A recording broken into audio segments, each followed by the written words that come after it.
നാമം എല്ലാ പ്രിയപ്പെട്ട സഹോദരി സഹോദരന്മാർക്കും വിശ്വകുടുംബം എന്ന യൂട്യൂബ് ചാനലിലേക്ക് സ്വാഗതം. ഞാൻ ഷീല പി നാരായണൻ. നാരായണൻ എന്നത് എൻ്റെ അച്ഛൻ്റെ പേരാണ്. ഞാനൊരു മുംബൈ നിവാസിയും BSc B.Ed അധ്യാപികയും കുടുംബിനിയും അതിലുപരി ഒരു വിഷ്ണുയോഗിയുമാണ്. ആത്മദർശനം അഥവാ എൻലൈറ്റ്മെൻ്റ് ആണ് ഈ ചാനലിൻ്റെ ലക്ഷ്യം. വിഷ്ണുയോഗയിലൂടെയാണ് ഗൃഹസ്ഥയും കുടുംബിനിയുമായ എനിക്ക് 2007 എൻലൈറ്റ്മെൻറ്റ് ലഭിച്ചത്. ആ വിഷ്ണുയോഗത്തെ നമ്മുടെ വിശ്വകുടുംബവുമായി ഒന്ന് പങ്കുവയ്ക്കാൻ ഞാൻ ആഗ്രഹിക്കുന്നു. ആദ്യമായി വിഷ്ണു എന്ന വാക്കിൻ്റെ അർത്ഥം നമുക്ക് നോക്കാം. വിഷ്ണു എന്ന് പറഞ്ഞാൽ സർവ്വവ്യാപി എന്നാണ് അർത്ഥം. വിശ്വം പ്ലസ് അണു ഈസ് ഈക്വൽ ടു വിഷ്ണു. വിശ്വത്തിലെ ഓരോ അണുവിലും കുടിയിരിക്കുന്ന ചൈതന്യത്തെ അഥവാ ഊർജത്തെ നാം വിഷ്ണു എന്ന് വിളിക്കുന്നു. യോഗ എന്നാൽ കൂടിച്ചേരൽ. വിഷ്ണുവും യോഗയും കൂടെ ചേരുമ്പോൾ വിഷ്ണുയോഗ എന്നും പറയുന്നു. നമ്മുടെ ശരീരത്തിലെ ഊർജത്തെ പ്രപഞ്ചത്തിൻ്റെ ഊർജ്ജകേന്ദ്രമായ വിഷ്ണു ഭഗവാനിൽ യോജിപ്പിക്കുകയും അതുവഴി ലഭിക്കുന്ന അറിവിൻ്റെ ബോധതലമാണ് എൻലൈറ്റ്മെൻറ്റ്. ഈ അവസ്ഥയിൽ എത്തിയാൽ പിന്നെ നമുക്ക് ദുഃഖവും ദുരിതവും പ്രയാസവും കഷ്ടപ്പാടുകളും രോഗങ്ങളും യാതൊന്നുമില്ല. പരിപൂർണ ശാന്തിയും ആനന്ദവുമാണ് വന്നു ചേരുന്നത്. ഇനി വിഷ്ണുയോഗ എന്താണെന്ന് നോക്കാം. വിഷ്ണുയോഗ പാഠം 1. വിഷ്ണുയോഗയുടെ ആദ്യത്തെ പാഠത്തിൽ നമുക്ക് 3 കാര്യങ്ങളാണ് പഠിക്കാനുള്ളത്. 1 ഭക്തി, 2 കർമ്മ, 3 ജ്ഞാനം. ആദ്യത്തേത് ഭക്തിയാണ്. അവനവനോട് തോന്നുന്ന പ്രണയമാണ് ഭക്തി. ഇതിനെ നമ്മൾ ഭഗവാനോട് തോന്നുന്ന പ്രേമത്തെ ഭക്തി എന്നും പറയുന്നു. ഭക്തിയുടെ 3 ഭാവങ്ങളാണ് സ്നേഹം, പ്രേമം, പ്രണയം. ഒരു യഥാർത്ഥ ഭക്തനിൽ ഇത് 3 ഉണ്ടാവും. നമുക്ക് മാതാപിതാക്കൾ, ഗുരുക്കന്മാർ, മക്കൾ, ബന്ധുമിത്രാദികൾ ഇവരോട് തോന്നുന്ന ഭക്തിയാണ് സ്നേഹം.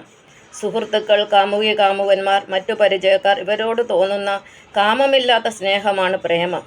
എന്നാൽ ഒരു വ്യക്തിയോട് തോന്നുന്നതും അദ്ദേഹത്തോട് അന്തരാത്മാവിൽ ഊട്ടിയുറപ്പിച്ച അല്ലെങ്കിൽ ഹൃദയത്തിൽ, സിരകളിൽ, ധമനികളിൽ ഒക്കെ പടർന്നു കയറിയ സ്നേഹമാണ് പ്രണയം. ഇത്തരമൊരു പ്രണയമാണ് നമുക്ക് ഭഗവാനോട് വേണ്ടുന്നത്. അതായത് നമുക്ക് നമ്മളോട് വേണ്ടുന്നത്. മറ്റാരിലും തോന്നാത്ത ഒരു പ്രേമം നമുക്ക് നമ്മളോട് തോന്നണം. അത് അച്ഛനമ്മമാരോ മക്കളോ സുഹൃത്തുക്കളോ സമ്പത്തോ അതിനേക്കാളെല്ലാം ഉപരി നമുക്ക് നമ്മളോട് തോന്നുന്ന ഭക്തി, നമ്മുടെ ഹൃദയത്തിൽ ഉണ്ടാകുന്ന ഭക്തി, പ്രേമം, അതിനെയാണ് നമ്മൾ ആത്മഭക്തി എന്ന് പറയുന്നത്. അപ്പോൾ നമുക്ക് ആദ്യം വേണ്ടത് ആത്മഭക്തിയാണ്. നമ്മളോട് തോന്നുന്ന ഭക്തി. രണ്ടാമത്തേതെന്ന് പറയുന്നത് കർമ്മമാണ്. നമ്മളെപ്പോഴും കർമ്മനിരതരായിരിക്കണം. കർമ്മം ചെയ്യുന്നവർക്ക് മാത്രമേ ഈ യോഗ പ്രയോജനപ്പെടുകയുള്ളൂ. നമ്മൾ അലസന്മാരായി ഇരിക്കാൻ പാടില്ല. നമ്മൾ എന്തെങ്കിലും കർമ്മം ചെയ്യണം. നമ്മൾ വീട്ടുജോലിയോ അല്ലെങ്കിൽ ശമ്പളത്തിന് വേണ്ടി ചെയ്യുന്ന തൊഴിലോ അല്ലെങ്കിൽ നമ്മൾ എന്തെങ്കിലും എൻ്റർടൈൻമെൻറ്റുകൾ ചെയ്യുക, അതായത് TV യോ സിനിമ അല്ലെങ്കിൽ മൊബൈൽ, ഇതൊക്കെ നോക്കുന്ന അതും കർമ്മത്തിൻ്റെ ഒരു ഭാഗമാണ്. അതൊക്കെ നമ്മളെ സന്തോഷിപ്പിക്കാൻ വേണ്ടി ചെയ്യുന്ന കാര്യങ്ങളാണ്. അപ്പോൾ എപ്പോഴും കർമ്മനിരതരായിരിക്കുന്ന ആൾക്കാർക്കാണ് ഈ യോഗം കൊണ്ട് പ്രയോജനപ്പെടുകയുള്ളൂ. മൂന്നാമത്തെ ജ്ഞാനമാണ്. ജ്ഞാനം എന്ന് ഉദ്ദേശിക്കുന്ന ഈശ്വരീയമായ അറിവാണ്. ഈശ്വരനെ അറിയാത്തവരെ അജ്ഞാനികളെന്നാണ് നമ്മൾ പറയുന്നത്. ഇന്ന് ലോകത്ത് നടക്കുന്ന എല്ലാ പ്രശ്നത്തിൻ്റെയും കാരണം ഈ അജ്ഞാനമാണ്. ആർക്കും യഥാർത്ഥ ദൈവം എന്താണെന്ന് അറിയില്ല. ദൈവത്തിൻ്റെ പേര്, മതത്തിൻ്റെ പേര്, ജാതിയുടെ പേര് ആളുകൾ തമ്മിലടിക്കുകയാണ്, തമ്മിൽ കൊല ചെയ്യുന്നു. എന്തെല്ലാം അധർമ്മങ്ങളും അന്യായങ്ങളും അനീതികളും ലോകത്ത് അരങ്ങേറുന്നു. ഇതെല്ലാം നമ്മളിലുള്ള അജ്ഞാനം കൊണ്ടാണ്. ഈ അജ്ഞാനത്തിനെ മാറ്റി നമുക്ക് ജ്ഞാനം പകർന്നു തരുന്ന ആളിനെയാണ് നമ്മൾ ഗുരു എന്ന് വിളിക്കുന്നത്.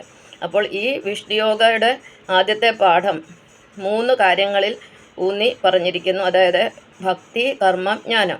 ബാക്കി കാര്യങ്ങൾ നാളത്തെ പാഠത്തിൽ പഠിക്കാം. നന്ദി, നമസ്കാരം. ജയ് വിശ്വഗുരു ശ്രീഹരി വിഷ്ണു. ജയ് വിശ്വമാത വസുന്ധരാദേവി. നന്ദി, നമസ്കാരം.